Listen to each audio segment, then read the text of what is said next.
Hello YouTube, this is Ocean Trans, aka M25, aka Loose JM.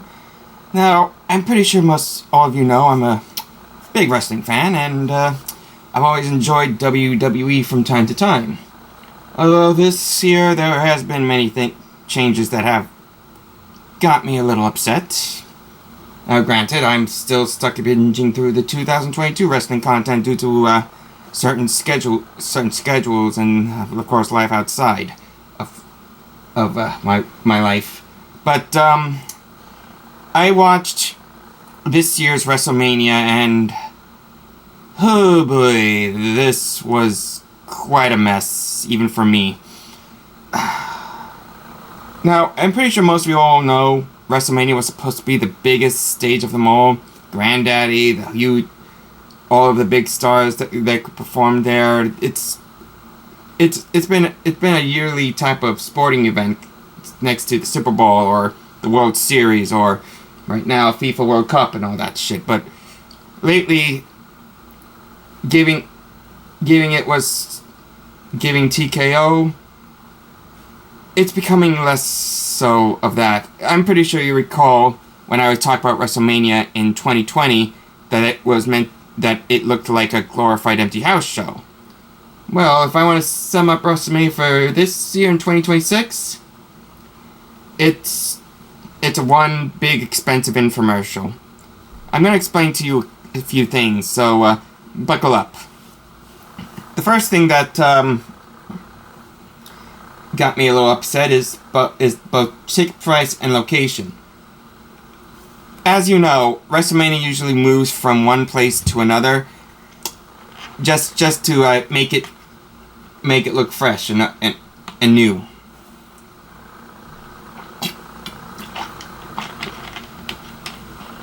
Now, of course, there were a few exceptions. The supposed WrestleMania 7 match that was supposed to take place at a big Olympic arena stadium in Los Angeles got moved over to a smaller venue due to, of course, not much ticket sales due to certain political climates, considering the Gulf War. And of course, we all know what happened on 2020's WrestleMania. So this year's WrestleMania, it was planned to take place in New Orleans, which it's pretty much obvious. I mean, New Orleans did a WrestleMania before in WrestleMania 30, where it was a big time event, this big time moment, despite having certain issues getting there. And of course, the second time they did it in New Orleans was a bit of a mess, which hopefully the third installment would make things better.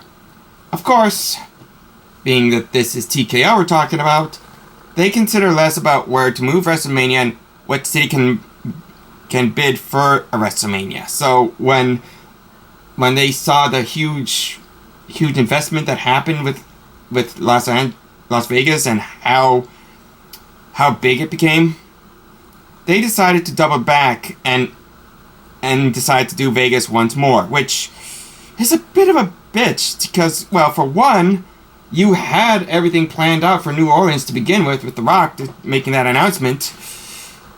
And for two, New Orleans is not going to get the big tourist buyout.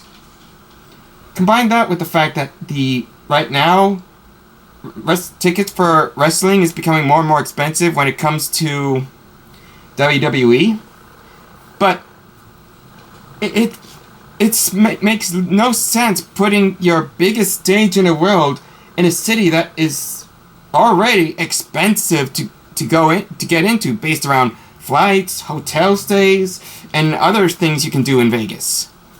I mean, I was there back in 2014. It wasn't that insane, but still, damn, that's just crazy. And now, given the situation, they decided to put WrestleMania up in Saudi Arabia, and based around the current climate, I don't know if that's going to be happening anytime soon. Because what would happen if this whole Iran war thing continues to escalate, given that Saudi Arabia is like close to it? That it's going to lead to a quote unquote mess of mess of deciding not to do it in Saudi Arabia, but instead trying to find another venue at the last minute. And what happens if they make decisions, say, you know what, WrestleMania was successful second time in Vegas, let's do it the third time. And how long is that going to take? If that's gonna be as successful as the last two, that TKO would look at this and say, like, you know what, fuck it, sorry New Orleans, sorry New York, sorry Los Angeles, sorry every single state that have those huge stadium-like arenas to fill up people. You're not going to get yourself a WrestleMania, because as of this point forward, Las Vegas is going to be the permanent home of WrestleMania. Because you know what they say, whatever happens in Vegas, stays in Vegas, am I right? And that's going to become the biggest situation, because not everyone can have that type of money to go to Vegas, let alone go see WrestleMania. That's going to be the worst case scenario. Another problem of this year's WrestleMania is, of course, the advertisements.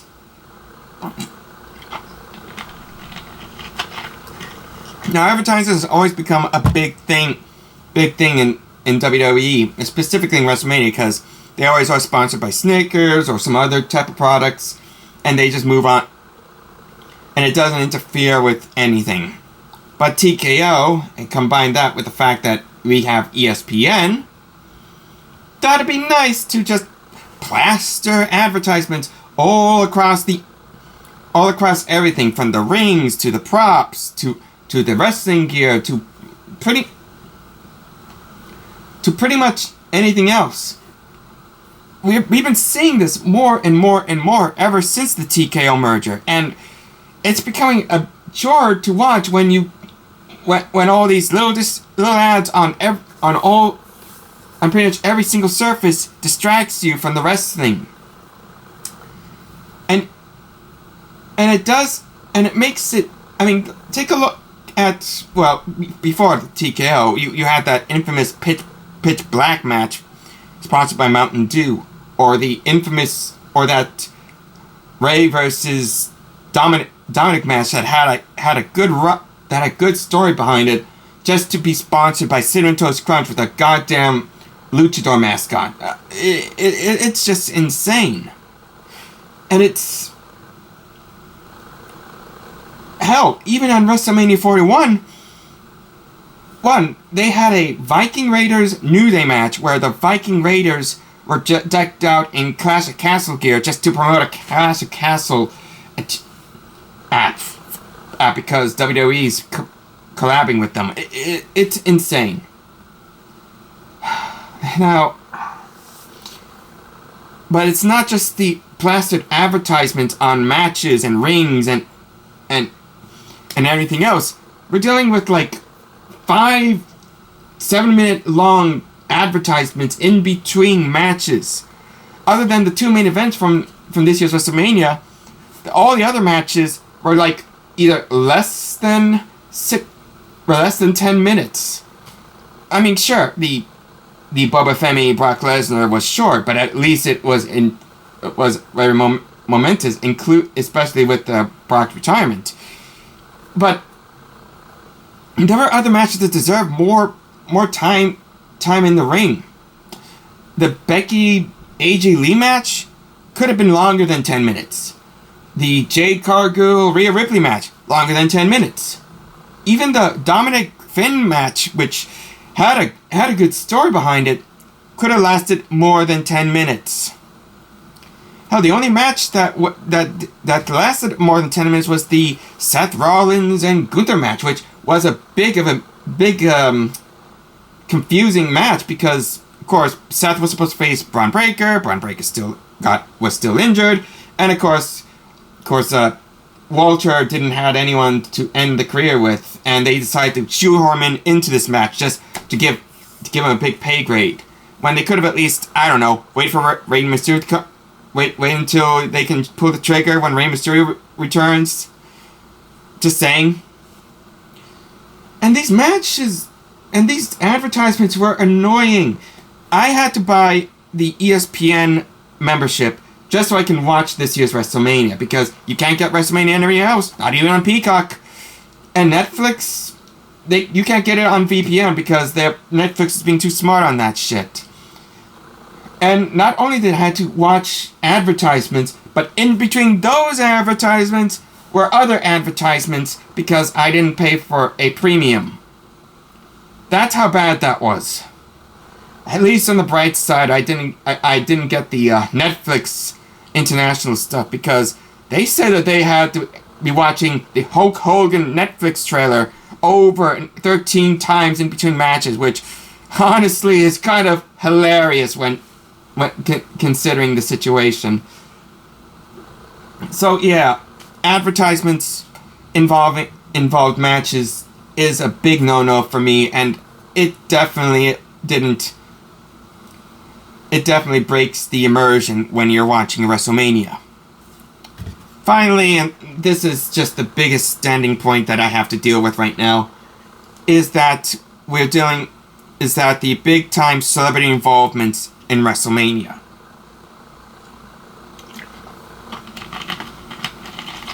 See, celebrities in WrestleMania is kind of a norm ever since WrestleMania 1.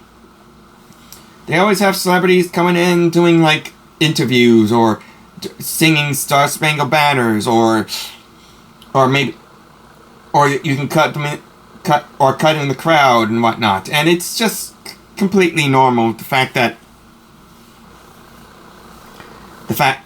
it's a big time event. Hell, they even had WrestleMania 11 being about the celebrities, with the main event of a football player versus Bam Bam Bigelow, which that is quite a questionable decision, to say at least. But this year's WrestleMania, oh boy, they laid that thick on that one, because in between the matches, you still have all these big celebrities that only show up for, like, what?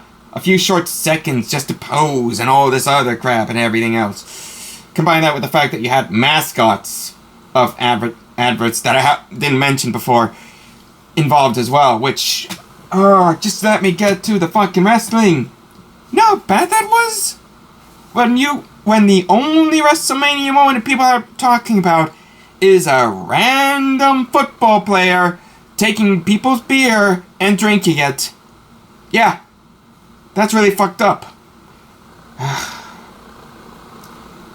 Not only that, but you have celebrities involving in matches. The Wiz Khalifa one with Trick Williams, I thought that was like a one-time deal, especially given how they changed that match on a whim just because they wanted Sami Zayn being in WrestleMania. But come on, Carmelo Hayes versus Trick Williams would have been perfect. It had a story behind it, and they just have decided to give Sami the title just so they can have Trick get the title. It doesn't make any sense. Even if Wiz Khalifa's involved, I never even listened to his music to begin with, and it's just baffling the fact that they bring him in just because of his celebrity status. Hell, I didn't even think that he was going to be a one-time thing, but until I seen him in Backlash, and I'm like, oh boy, they're just gonna have him be part of the show, is he? But hey, at least on the bright side, he does a better job. This rapper does a better job than Travis Scott, given how he kind of ruined that main event from WrestleMania 41 and John Cena's final WrestleMania match. I'm just saying. So, if I'm getting back on that topic, I think we should all know about the one main event that kind of hindered what would have been a good build. Randy Orton versus Cody Rhodes for the WWE Championship. Now, the bill alone was great. two people having a 20-year history between each other, with legacy and all this other stuff. It would have been perfect. This would have been one of the big time main events next to, of course, the CM Punk Roman Reigns, which was an incredible match. But what happened, like 2 weeks before WrestleMania? TKO made the boneheaded decision in not only having Jelly Roll involved, which she should have had a match with the Miz's protege at WrestleMania, but also bringing in Pat McAfee, who had nothing to do with the match in general. I don't understand why they made that decision. Pat wasn't part of this rivalry. He never was involved in anything. And yet they just brought him in just for what? Just so he can promote a 20% discount on night 1 just for that match in general? Like over a week before the show? Do they even realize that no one has that time nor money to get tickets and pay for a Vegas trip just to go to night 1? Did anyone at TKO know that was a bad idea, bringing in someone who had nothing to do with the build just for a quick promo? Combine that with him being a heel, I just at least Pat is done with that, with wrestling to begin with. I didn't even understand why they decided to do it. Oh yeah, that's right, because they need more butts in the seats. That's what it's all about. And it did screw over the whole Randy Orton Cody thing, as Cody did win. Though then again, they want to try it one more time just so they can have Randy win properly without Pat's involvement, which I guess it makes sense. But man, I don't know what was worse, Cody versus Cena from last year, or Cody versus Randy Orton this year. I have a lot to get out of my chest, but you all know where I'm going with this crap.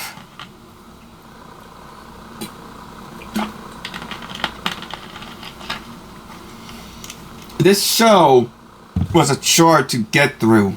With TKO involved, it's becoming evident that they care less about the fans and more about the money. That the company itself is becoming less of a commodity and more than a luxury. It's staggering that this company is going down this route, and it's becoming a bitch just watching it. Again, I'm still watching 2022, and looking at that, I feel like that was the WWE we all loved and cherished before the whole Vince allegations and after the whole Vince allegations and stuff. This was the WWE we all wanted to see. But now it's just Informercial mania, TKO mania. It's another Celebramania. It's becoming a difficult program to see because of the direction TKO is going with it. I mean, say what you will about AEW and what they're doing. At least they care about the fans than they care about the investors. This is becoming a dark time in WWE, and if they don't pivot and fix this mess, I'm afraid that this is going to be the very company that's gonna go out of business if people just decide to walk away from it. I don't think they're gonna fire TKO. They're stuck with this, with that company permanently. But I fear that if this keeps up, this could be the start of beginning of the end for professional wrestling, at least on my view. So that's it for my thoughts on what happened at WrestleMania. I know it's a little late. I know it's been a month, but I just want to get this off my chest, just so I can have a much clearer head. Combine it with the fact that I had to watch Backlash. But hey, Nothing like a good old-fashioned rant about something you love, right? So I hope you enjoyed this video. Leave a like and or comment below, and I'll see you all next time. #RoadTheGoodCartoons.